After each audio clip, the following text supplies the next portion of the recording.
DIY. DIYers. I've been seeing a few hip-hop related videos that have been going viral this last week. They're really talking about not only the state of the culture, but also really challenging rappers in a way that I haven't quite seen in at least this sort of fashion. This one comes courtesy of, I believe, a TikTok account. The gentleman on this video says, today's rappers are completely illiterate, unable to talk clearly, read, or write, while past rappers were more educated, articulate, and could act on TV and deliver strong bars. Listen to what he has to say and let me know your thoughts. Rap is trash because these rappers are illiterate, straight up. Like GZA from the Wu-Tang Clan is a college professor. Nas, Jay-Z, I mean, you could go on at Jadakiss, you know what I'm saying? You can Q-Tip, Busta Rhymes. I mean, when you listen to these rappers, they are extremely articulate, very intelligent. You know, these rappers today are illiterate. They can barely talk. Lil Baby gets on the mic crazy. I'm like, how do you make it through your rap? I mean, he sounds like he can barely read his own raps. I don't know what music he's tapped into because a lot of the artists, even the artists that he mentioned, have not put out music as of recent. A lot of artists, I think, have been hesitant. They've been waiting for, I guess, this wave of pure hip hop being promoted, being celebrated. Matter of fact, some of them were waiting for the Kendrick wave to die down. Then, you know, that never died down. And then Clips came around, and now that's changing the way things are because you can't run the same plays expecting the same results as once before because the landscape has changed. Sometimes I think it is an illiteracy issue, right? A lot of rappers are not writing who make a certain style of music, really telling you anything new, even about themselves. But I think a lot of it does have to come down to care as well, and having intent behind what you're writing. Hey, yo, DIYer, if you're enjoying this content, please don't forget to hit the like button. It helps this video and this channel get discovered by new people. I appreciate you. Now back to the video. All of these rappers, man, they sound ridiculous. That's why they mumble everything. They can barely talk.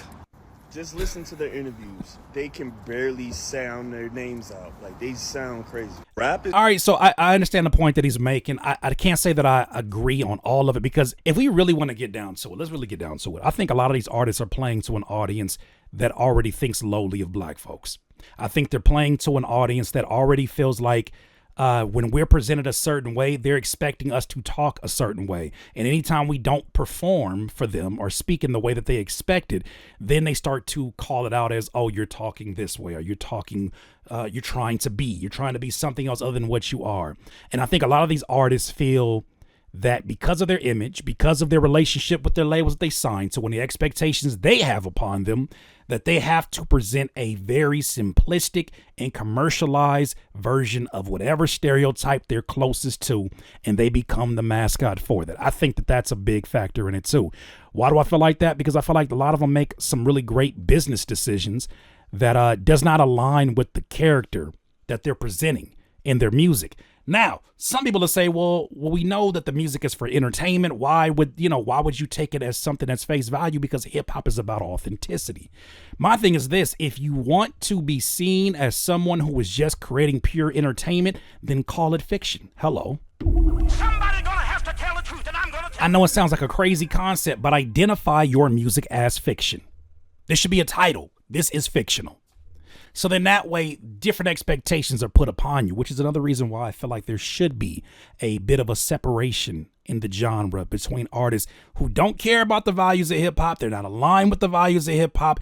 The things that are being said that they feel like is outdated and they feel like they shouldn't even be on the table. Cool. You should have your own sandbox to apply your logic in, and you see how long that lives for.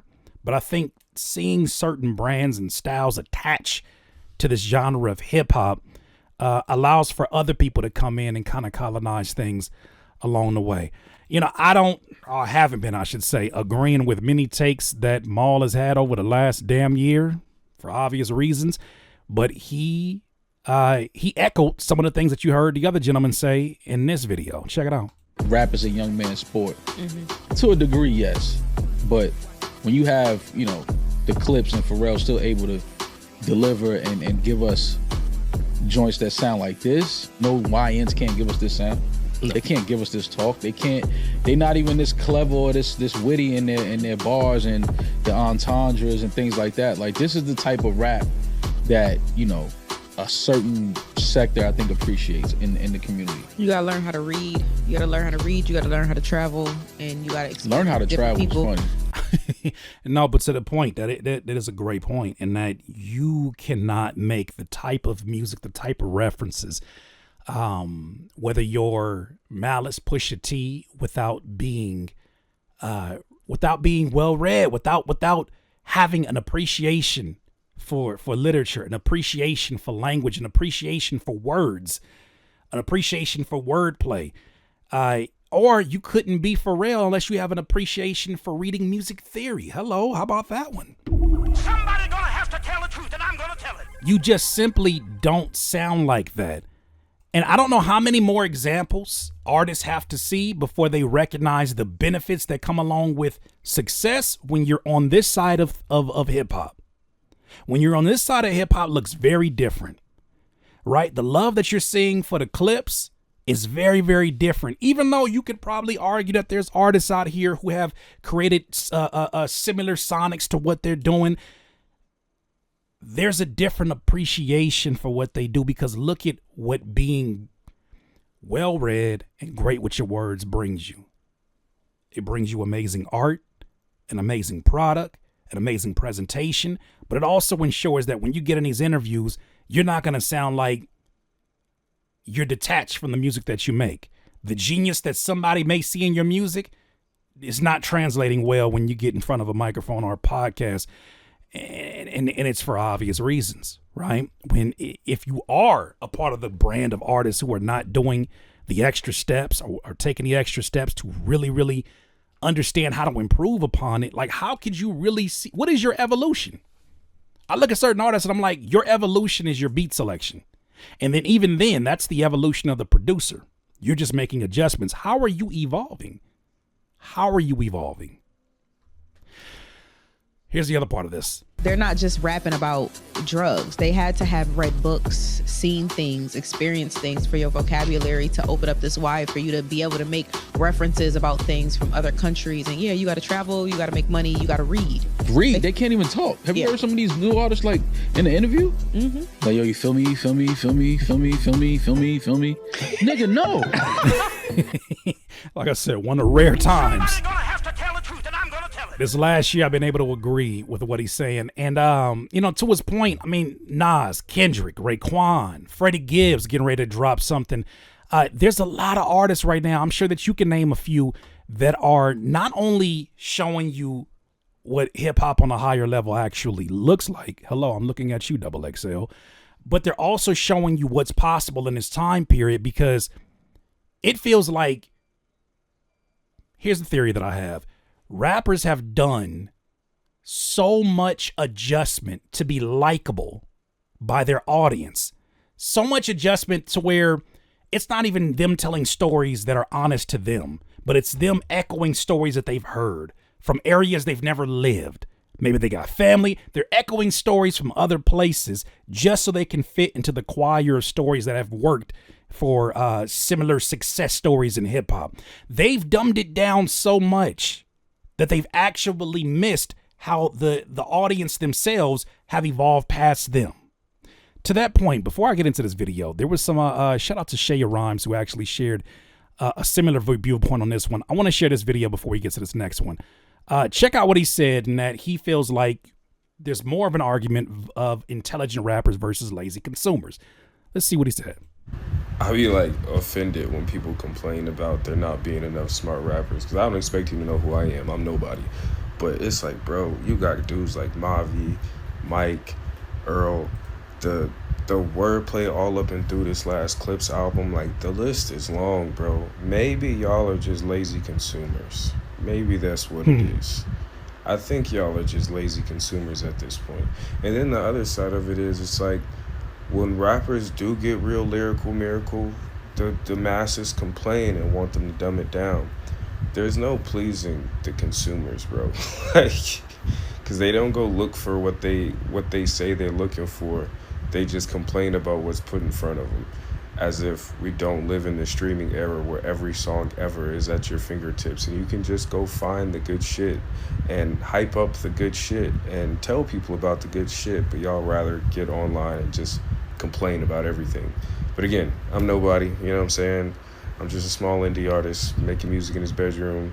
Shout out to Shea Rhymes. I understand the point that he's making and that the audience does share responsibility in what's going on, but if that was the case, then there would be more soda brands that we would be made aware of, right? Because for those who are soda connoisseurs or even water connoisseurs, they're likely to tell you the best water that exists in the world, right? The best for you in terms of the electrolytes and the alkalinity. They'll tell you it's not the ones that you see at 7-Eleven. It's not the ones you see at the gas station, because those have been the ones that have been chosen. Those have been the ones that have the most commercial appeal, and they've been presented to you in front of you, and you have a choice to make based upon what's in front of you. Same way that you see music that is accessible through certain banners, or music that is presented in terms of the new music category.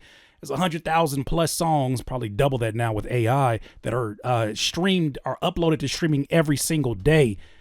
There's a lot of music that is being missed out upon because it does not have that commercial favor, or another way to look at it is that commercial packaging. And I think a lot of artists are getting it. A lot of artists are who exist in a space of, you're a lyricist. You are somebody who does take the time to write the best of what you can write. You are somebody who cares about your words and what you're saying and the stories you're telling. A lot of those artists are not paying attention to just how important it is to not only tell a story that is authentic to them, but to also convey a message that somebody connects to. Yeah, there's some people who are supremely wordy with what they're doing. They can go multi-syllable bars above the universe, but they don't connect. And to me, that's no different than a mom and pop business that makes the best cookies on Instagram. But because their marketing, because their landing page, because their website, because their presentation is not connecting with a modern consumer, they will be overlooked for, the Mrs. Fields cookies are the ones that have gotten that part of it. So I think that there is pressure we have to apply to those who are lyricists. Like, you got to be in the places. You got to find the places. You got to present ways to where it makes sense for your type of audience. Shout out to Rhapsody. Rhapsody delivered I think it was an EP with Madlib, and you could only get it through buying a vinyl. Well, if you're going to buy a vinyl, you're already in the category of a certain type of audience that has patience and will listen to a Rhapsody in a completely different way from a hip hop perspective. So I do think some of that responsibility does fall right back on the artist. And I think that audiences have evolved. I think this is another example. I'm not sure of her name, but this is a video that Glass Malone shared, and it's another one that's been going viral. But this one talks about artists who get into this game, come from suburb neighborhoods or even like well-off neighborhoods, and still want to tell the story of a struggle they've never lived. I'm going to let her tell it. We'll react to it. Drake and Travis Scott are the perfect case studies for the Black suburban boy experience and what happens when you feel the need to perform a culture, struggle, survival story that you never live. That sounds like the whole XXL freestyles. Somebody gonna have to tell the truth, and I'm gonna tell it. With the exception about maybe three or four. It just seems so performative. Drake, especially as of late, performs the hood. He borrows the slang, energy, edge that comes from various hood cultures, whereas Travis disrespects the elders of that culture and shrugs at its lineage, all the while using that same culture as a backdrop to his productions. Can we from here on out, and this is just me as somebody who's doing this actively, when people show you how anti-hip-hop that they are, and I'm talking about from the foundation, right? The principles that you still hear at KRS-One to this day speak on, a respect, a pursuit of knowledge, a pursuit of knowledge of self, knowledge of community, knowledge of where you come from, knowledge of those who were there before you, paying paying homage to those who came before you, having an understanding of the history of you before. When folks display an attitude that's like anti that, can we just believe them moving forward? And then say, oh, you've separated yourself from the culture. I can no longer see you as anything hip hop, not because of your sound choices, but because of your human choices that are opposite of this culture that many of us have come up on since we were kids. Just a thought, because the ageism conversation has shifted so dramatically now that you kind of have to look at folks who say that and be like, what hip hop do you feel like you represent?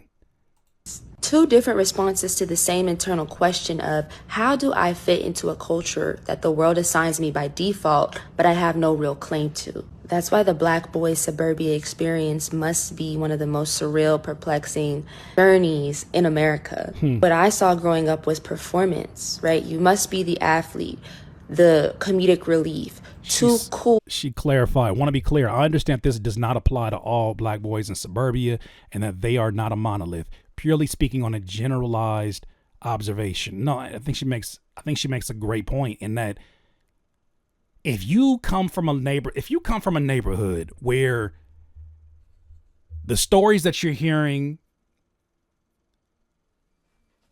from a Kendrick when he's talking about Compton, the stories that you hear about a Jay-Z when he's talking about Brooklyn, the stories that you hear about any artist that genuinely lived in the areas that they represented. There's a certain level of expectation that an audience has. There's a certain bar that is set of what is authentic based upon how they have presented it that they expect of anybody who comes in here and chooses to rap. How many of these artists that come from neighborhoods that are the complete polar opposites of the hoods that are represented in the music?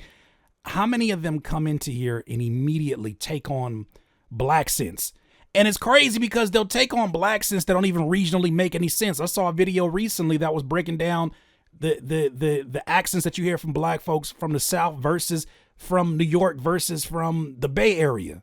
And you'll see people seamlessly go through every single accent and then thinking that that's their calling card, their black card into every situation. They're not even seeing the nuance in that. All they can see is that most of the consumers are too stupid to even decipher the difference, and that if it sounds close enough, if your music sounds good, I believe, you know what? Why does it even matter? Music sounds good. And I think the jig is up on that shit. I think a lot of people are calling it out for what it is, and it's like, why would you come into this game where authenticity is so important and not tell your story? What is your story? Like, what does it genuinely mean to be where you're from? I think internet culture kind of like homogenizes a lot of this, but let me let her finish her point. To care. You build your persona or personality from a representation of you that you have no real claim or relation to. You haven't lived that struggle but desire the respect that comes from that culture. You mimic it, costume it, and then disregard the people that originated it. Somebody gonna have to tell the truth, and I'm gonna tell it. You cosplay it, you mimic it, and you talk down upon the people who have created the lane for you to even exist. It takes more than a mention in a Instagram story. It takes more than a few pictures showing you possessing CDs for an X amount of years. Like, yeah, that's fine. There's a lot of folks who are fans of hip hop, but not participants in the culture.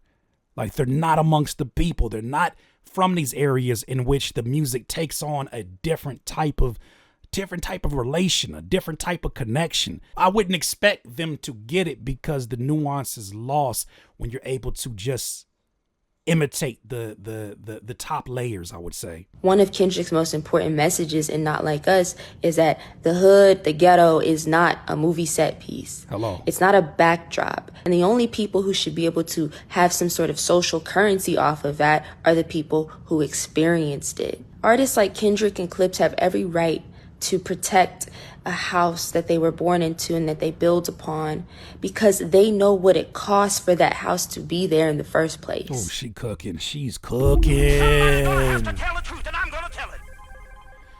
As somebody like myself that has lived in Carson, Long Beach, Compton for a little bit, South Central, Paramount for a second, lived in San Bernardino, Rialto, all of these spaces which I feel like share so many similarities. As somebody that has been in these neighborhoods for all my life, and as an artist that wants to tell stories, I couldn't imagine coming out of these areas and wanting to exploit them the way that you see folks who have never been in these areas exploited. For me, even when you listen to the music that I make, they're reflections of my particular experience being in these different regions. But I always wanted to show, like many of my peers do, that it's not a monolith, that there's so many different Black experiences that exist in all these different areas. And just like artists like myself were honest to our stories and our journeys, the expectation should be the same for anybody, no matter what suburbia, no matter and I know every suburbia is not the same, but from wherever wealthy environments you're in, tell your story. When I saw Asher Roth talk about what it was like to be a white college kid, I think that's why it connected so deeply, because that was an actual story that didn't require a Black accent for him to tell it. But a lot of this shit becomes so performative, and meanwhile, the folks that they are performing like, they're not making space for them, because that's going to ruin the illusion for those that don't know any better. Artists like Drake and Travis Scott use the house as a backdrop, as a playpen, as something to dibble in and out of. Wow. There's so much more to be said on this topic. The Black boy suburban experience is a true phenomenon that I don't think has been dissected, analyzed, studied as thoroughly as the Black girl suburban experience. I'd love to hear from people, especially Black men, about that experience of growing up in suburbia and what that means, what it looks like to you, how it's informed your manhood. We're in a time now that people will accept you. The most hip-hop thing that you could do is tell your story that is so far removed from the stereotypes that have been put on hip-hop, from the stories that have already been told. The most hip-hop thing you could do is be authentic in your storytelling. Have so much respect for the craft. And so many of our legends in hip-hop are not from the hood, right? So many of our legends are from the suburbs. But the fact that they told stories that showed the bridge between, that they weren't performative, that they weren't trying to hide, that they had college educations, I think that's what made it so appealing. That's what made it so hip hop, is that you are telling your genuine story and your journey in the way that you would if I was having a conversation with you. That's part of my issue that I see with a lot of the rappers I'm seeing on the fucking XXL. It feels performative. Voice changes and the Black sense and shit just be like, oh my God, that Ian Blackson still got me hot, as you can see. Raekwon, man, it's dope to see the project he put together. Another solid offer, and I highly suggest going to listen to it. But this is what Raekwon, a legend in the game from Wu-Tang Clan, is saying about the state of hip hop. But some shit just gotta be like, no, that ain't what we gonna do. I'm sorry, I don't give a fuck. Stop going for everything, y'all. And that's what niggas be doing, man. It's so many talented motherfuckers out there that ain't gonna get a shot because why? Because they ain't as popular as a nigga that ain't got no lyrics, that ain't got a big gun, but he got popularity, so he's that nigga. We gonna make him right. It's like, yo, support the real hip hop, man. This is a culture that we created, man. Stop letting other niggas create it, man. It don't stand for no one or two niggas and they the only niggas in hip hop. That's the truth. Who said that? Who promoting that shit? Label execs. Somebody gonna have to tell the truth, and I'm gonna tell it. Former hip hop publications, internet accounts with followings, and anonymous identities on the internet. It seems like the voices that get the most retweets are seen as the most influential. That's just not the case in the real world. There's too many people who are having a say in what this culture is standing for. They're being judgmental of these things. And how many times have you seen somebody be judgmental of the culture? And it's like, first of all, who the fuck are you to speak on it? Second of all, is your house clean? Somebody gonna have to tell the truth, and I'm gonna tell it. I don't want to take advice from somebody who their house is dirty as hell telling me how I should keep up my house. You got some cleaning up to do before you start passing judgment on anybody else. But so is an extension of the personality of the internet. Go ahead, Ray. But I know it's a money thing. It's a money play. And we all know that. A lot of niggas know that. But it's okay for those niggas, but it ain't okay for real niggas. Straight up. Real niggas is like, get the fuck out of here. I ain't going for none of this stupid, dumb shit. All this shit niggas is saying, that shit don't make sense. I don't know who the fuck he think he is. I don't know where that came from. I don't know this. I don't know that. You know what I mean? It's like we are sabotaging what we created, man. Niggas ain't being creative no more, man. Real rap. Niggas ain't being creative no more, man. Niggas is just doing whatever and acting like, oh yeah, that's hip hop. This is hip hop. That's hip hop. Man. Who said that? Who said that? You? It's like a real conversation he had with somebody. He said, who said that? Who established that rule? And who established you as a ruler? What have you done? You know, many times we had these conversations, especially with my OGs, I had these conversations of thinking about the general public. Like, what have you done to demand anything of a culture you've contributed nothing to? So there's a certain level of respect that you must have in a locker room. If you're playing football, if you're playing basketball, even there's a reason there's a captain. There's a reason why there are people. There's a coaches and assistant coaches. There's a reason why you defer to them, because they have proven that through their knowledge and experience, through their earned respect, that they deserve the space that they're being to determine the rules of how things are going to go. But you got people who they've never done anything. They've never helped the drummer break down a drum set. They've never been in charge of promoting or putting together a show. They've never had to do an open mic. They never performed in front of people, period, outside of the internet. And a lot of these folks get to determine what is and what isn't appropriate. A lot of that shit needs to be called out, and I salute Ray for talking on it. Fuck are you? Prove it. Prove that that's hip hop, nigga. Huh.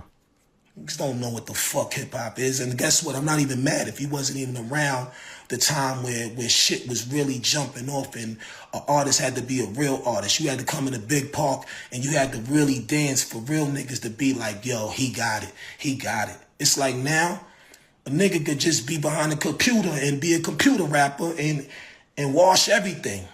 And niggas is acting like he's the big nigga with some bullshit ass shit.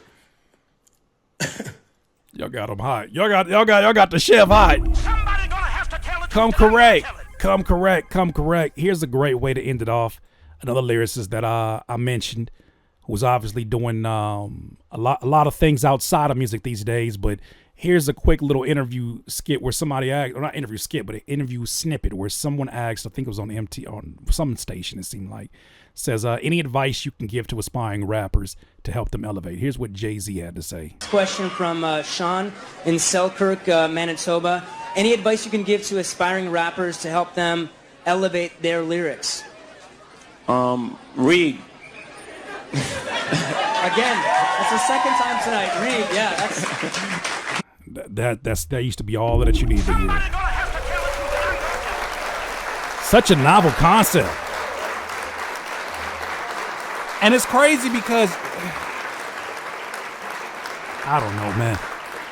The encouragement to read for younger artists should not be just, and I know some of this, you got to blame the school systems to a certain degree, but the emphasis on reading should not just be so that you could be some kind of lyrical miracle rapper. It's also so that you have the ability to articulate what you want from the teams that you're going to delegate your responsibilities to. It's so that you have the ability to speak up for yourself in environments where there's managers that are representing you, and maybe they don't get your vision to a T. Well, you should be in a position to articulate that. If you're an independent artist, especially coming up in your younger artists, you want the ability to speak to the person doing your graphic design, to speak to the person that is doing your video editing, and be able to say certain things. Just be aware of how to articulate yourself in a way that's going to get it done. And if you do have that ability and it doesn't find its way to your music, what are you making? Is it hip hop or is it fan fiction? And if it is fiction, stand on that. But I think that there's going to be a generation of folks who are going to realize shit hits different when you put care into your product. It resonates different with the audience, deeper with the audience, when you genuinely take your time to create the best version of what you can. No matter what these streaming platforms are telling you, it's quantity over quality. No matter what they're telling you, you are ready when you are ready. But in order to present the best version of yourself, well, you got to see where your brain can extend to. You got to challenge yourself. You got to have those times where it doesn't, like, it still bothers me how many rappers and producers I've heard over the last 15 years brag about writing a verse in 15 minutes. If that's not the byproduct of you working so long on your craft that you have become that, you're half-assing it. Sometimes we get these lightning in the bottle moments where we just go for it and it just works that way. You're not even looking at the clock. But if you're hanging your hat on, I can give the least amount of effort and get these results, and then wonder why your success looks very different from the success of the people that we've been seeing as of recent, the names that we've been mentioning, understand that you can only get there by working. You can only get there by improving your craft, learning what that means, learning how to become more descriptive in your writing, learning how to utilize other literary devices that can really make you a weapon to the point where even folks in your class can't fuck with you. But if you're still relying upon old tricks, do not be surprised when those old tricks one day when you clock in no longer get you access to the building you're trying to get into. DIYers, those are my thoughts on this. What do you think?